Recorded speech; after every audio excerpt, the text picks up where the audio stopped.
E aí, meus queridos, tudo bem? Eu sou o Prof. Clayton Reis e essa é a resolução de mais uma questão do Enem de 2022 que fala sobre colisões. E a questão diz o seguinte: em um autódromo, os carros podem derrapar em uma curva e bater na parede de proteção. Para diminuir o impacto de uma batida, pode-se colocar na parede uma barreira de pneus.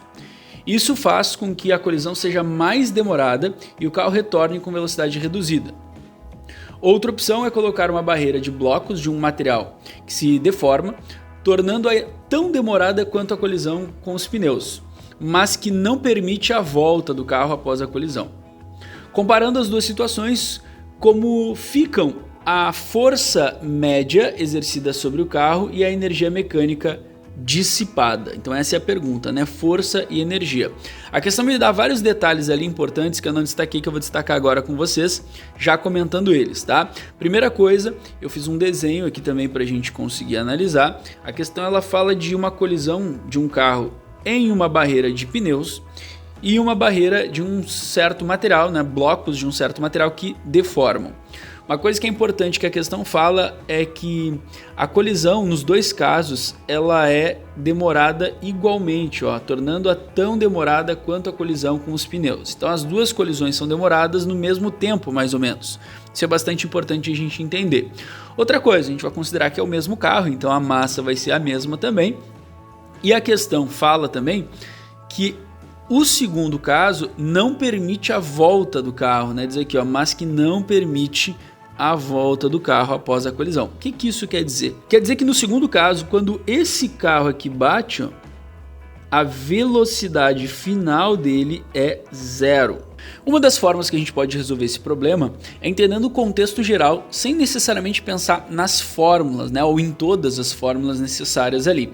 A gente pode entender o seguinte, essa força que a questão está falando ali da colisão, é a força que o carro, ao bater na parede ali, tanto de pneu quanto dos blocos, né, vai receber. E esse carro, ele vai receber uma força para o lado contrário, né, ele está indo nessa direção aqui, ele bate na parede e recebe uma força então para o lado contrário. Que força é essa, né?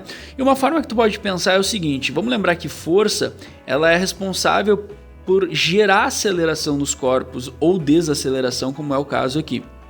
No primeiro caso, a força ela tem que simplesmente fazer esse cara parar, reduzir a velocidade até zero, né, conforme o que a gente comentou ali atrás. Já no primeiro caso, no caso dos pneus, essa força ela precisa fazer esse cara parar, como no segundo caso, e logo depois voltar. E ela precisa fazer tudo isso no mesmo intervalo de tempo, né, porque a questão diz que elas demoram basicamente a mesma coisa. Então a gente pode considerar que o intervalo de tempo é quase igual para as duas.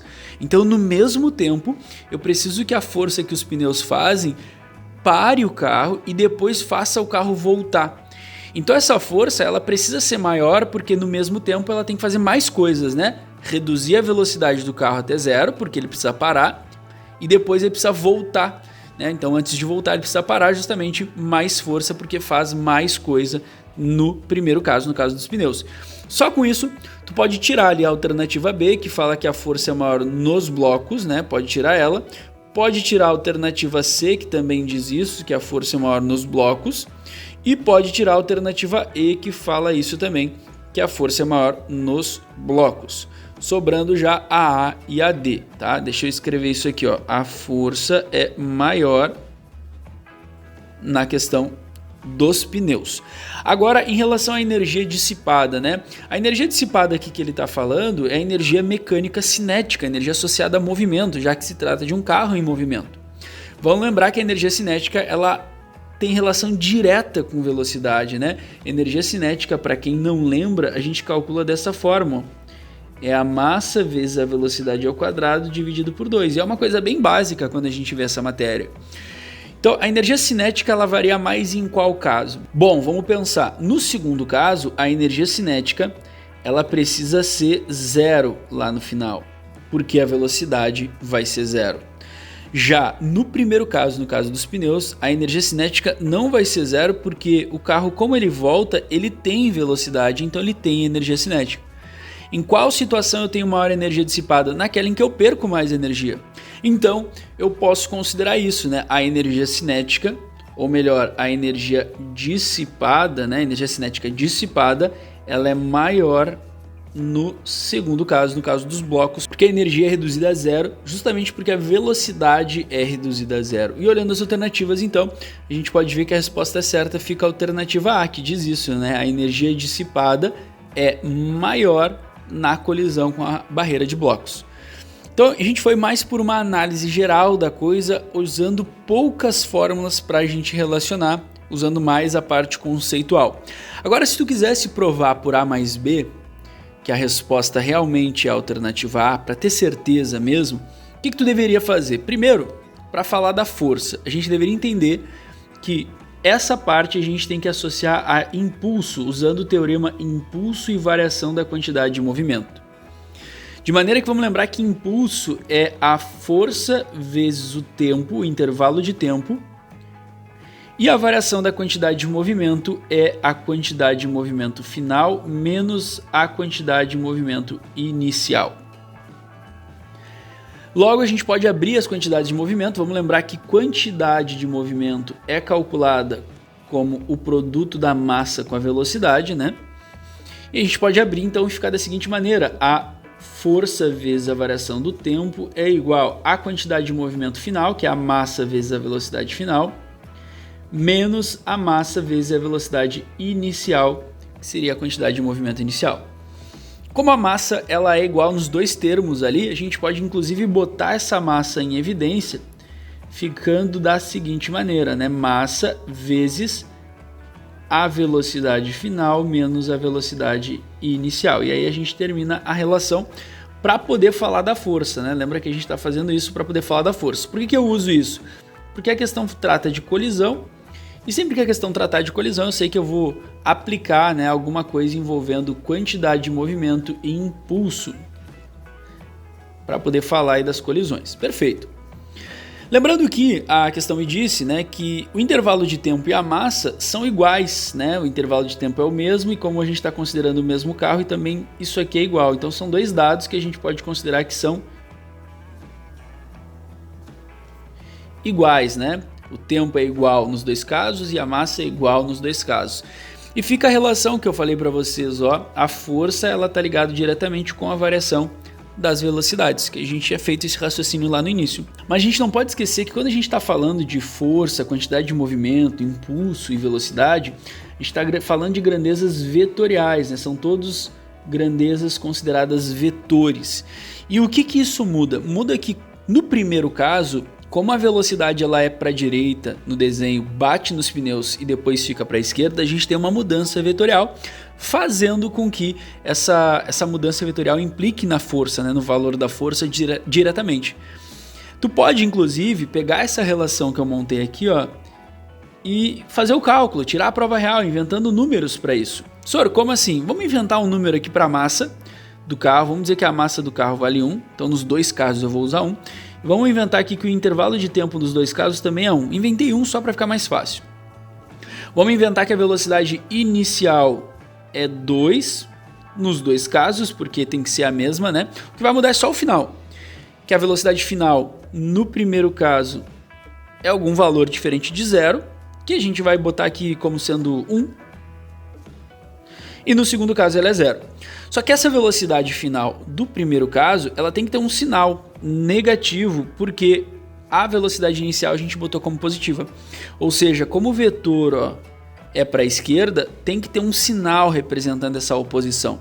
Então para a direita é positivo, logo o que for para a esquerda é negativo. Então quando a gente analisa essa situação, a gente vai aplicar aquelas fórmulas ali e vai ver o que dá. Olha só. Como é que fica então para o caso da esquerda, o caso dos pneus, né? A força ela vai ser vezes o tempo, que é 1, igual, né, a massa, que a gente chamou de 1 também, vezes a variação de velocidade. Que no caso dos pneus, a velocidade final é menos 1, menos a inicial, que é 2. Olha só, menos com menos, a gente vai ter uma soma de negativos, né? E aí vai ficar então força vezes 1, que vai dar força, igual isso mais isso, né, vai ficar menos 1, menos 2, menos 3. Menos 3 vezes 1 vai ficar menos 3. Essa é a minha força no caso dos pneus. Só por que o menos? O menos quer dizer que a força só é para o lado negativo, né, para o lado esquerdo. Até porque foi como eu mostrei no início, né, quando o carro bate, ele recebe uma força para o lado contrário da colisão ali, em relação a essas paredes aí. Bom, agora para o caso da direita, o carro dos blocos, né, como é que fica? A força vezes 1, lembra que é o mesmo intervalo de tempo. A massa, que também vai ser 1 nos dois casos, vezes a variação de velocidade. Só que a velocidade final agora é 0, menos a velocidade inicial, que é 2. Olha só, 0 menos 2 dá menos 2.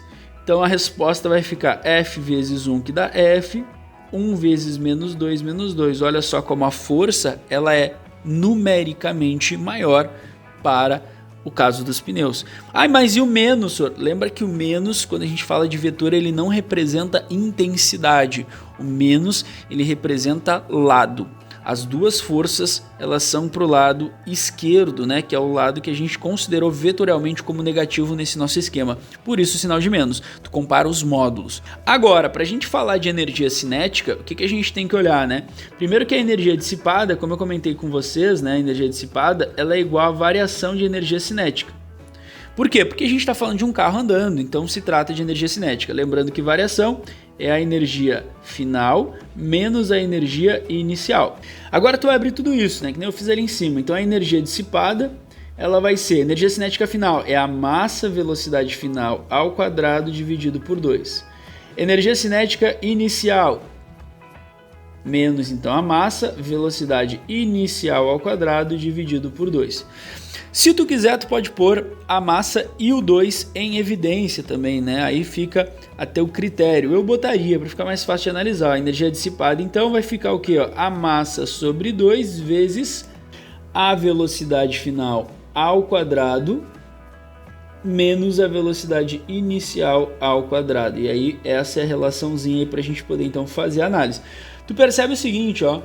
A massa, lembra que ela é a mesma nos dois casos. E aí a gente tem uma relação parecida. Ó. A energia dissipada, que é a energia cinética perdida, é igual à variação dos quadrados das velocidades. Bota na ponta do lápis agora com números para te verificar isso aí. Ó, a energia dissipada, então, ó, é igual à massa, que a gente está chamando de 1 ali nos números que eu inventei, dividido por 2, vezes a velocidade final, que eu chamei de 1. Sora, agora eu boto o sinal negativo? Não, né? Porque agora a gente está falando de energia e energia é uma grandeza escalar. Escalar não tem essa questão do lado do sinal relacionando aí o sentido. Bota só o número mesmo, só o módulo que importa pra gente quando a gente fala de escalar.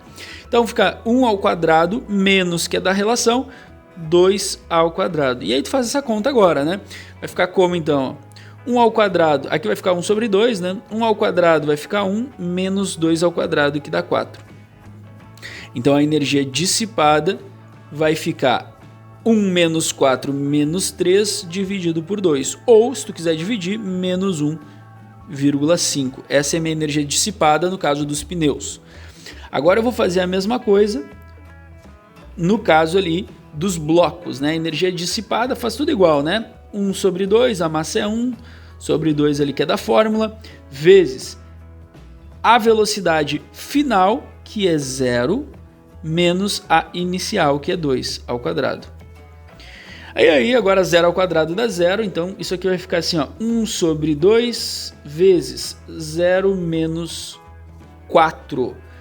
Fazendo ali essa continha, terminando ela, vai ficar então 0 menos 4 menos 4, menos 4 dividido por 2. Ou se tu quiser dividir, menos 2. Olha só, menos significa que eu perdi essa energia. Então no caso da direita eu perdi 2 de energia. No caso da esquerda, dos pneus, eu perdi 1,5. Então realmente a energia dissipada é maior na questão dos blocos. Com números fica mais fácil de visualizar, mas tu precisa ter todo aquele embasamento matemático antes, certo? Nos dois casos, tanto indo de uma forma geral pela teoria, usando poucas fórmulas, como usando a matemática, né, a fundo ali, inventando valores para ter certeza, a gente chega na mesma resposta, né? Nos dois casos, a resposta certa fica então alternativa A, para essa questão. Espero que vocês tenham entendido, espero que vocês tenham gostado. Muito obrigado por assistirem até aqui. Fiquem ligados aí nas próximas resoluções. Era isso. Bons estudos para vocês e tchau, tchau.